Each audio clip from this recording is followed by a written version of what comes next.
line in your novel, one of the Balsam women who are white falls in love with a Black man and it changes her life. What inspired you to write this story? Well, what's funny is when I first thought of the idea, it had nothing to do with race. It was just the idea of finding a box of photographs where you didn't know who took the pictures, but you could see what was important to them, what they decided to show you. Well, I had the idea for it about 2011, and I researched all of 2013 and started writing in 2014. And that was pretty early on in a lot of the things that have been going on in the last decade in the US that relate to race relations. So I don't know that it was something in the news that made me think about writing that, but because there's such an interesting and rich history in the city of Detroit of, how do we live together? And how do we understand each other and how to become closer together, that it seemed like if you were going to write about Detroit in the 60s, you had to write about race. And so it kind of grew out of that. You did start writing the book in 2012, and obviously in the decade since, many highly publicized events involving violence against African Americans by white Americans have occurred. Yeah. Are there any particular memories or recollections that you have of key events that had a direct impact on your writing or on the trajectory of your writing process? I think that I always knew what the past tense timelines were going to be about.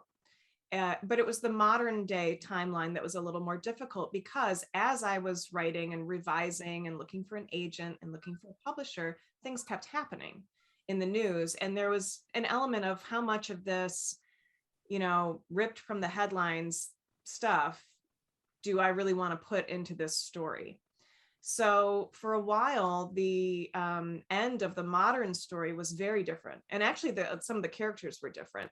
And it was more involved with kind of the idea of current issues with violence.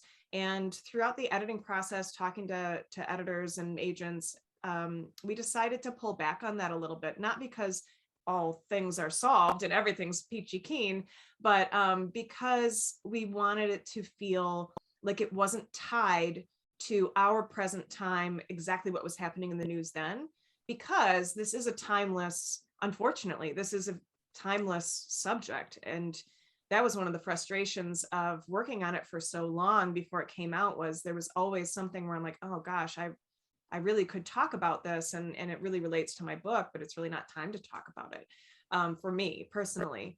Until you have the actual book out there. You also had a lot of early readers who helped you shape your story and the characters. What kinds of things did you learn from them, and what did you find most helpful?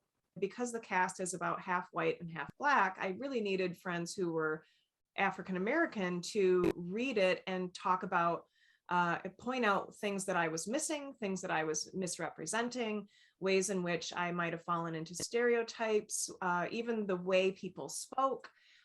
So I partnered up with a few different friends, writers, and one in particular was extremely helpful. Her name's Nancy Johnson, and she's a writer, and her debut novel, The Kindest Lie, came out this year. And so I strongly encourage people to check that out. She's a fantastic writer. So she was really helpful, especially in pointing out parts of the story where Black characters could have more agency, where things weren't just happening to them. They were making their own decisions and dealing with the ramifications of their own decisions. And she was just really, really helpful. I think some of the other people who read it were a little afraid to point things out because we're friends and they didn't want it to feel awkward, even though I kept asking them, I'm like, tell me what I'm doing wrong. Because Nancy's a friend and a writer, she's like, no, I want you to do this right. So she was really helpful. What kinds of feedback are you hearing from the readers who are enjoying this book? What do they like most about the book? I have had a lot of really positive reactions from readers of very different ages, readers of different races. I think it really touches people somewhere in their lives. There's something in that book. And I think that's why a lot of people connect with it. I had a young woman in her 20s message me that she had almost the exact same conversation with her parents about her boyfriend who's Black as Nora did with her parents about William in the 1960s timeline. And, so it's still really hard for people to navigate those relationships in families that aren't accepting of them. And that's really unfortunate. But I was really glad that she found something in that book that, gave her some comfort that she's not the only one going through that.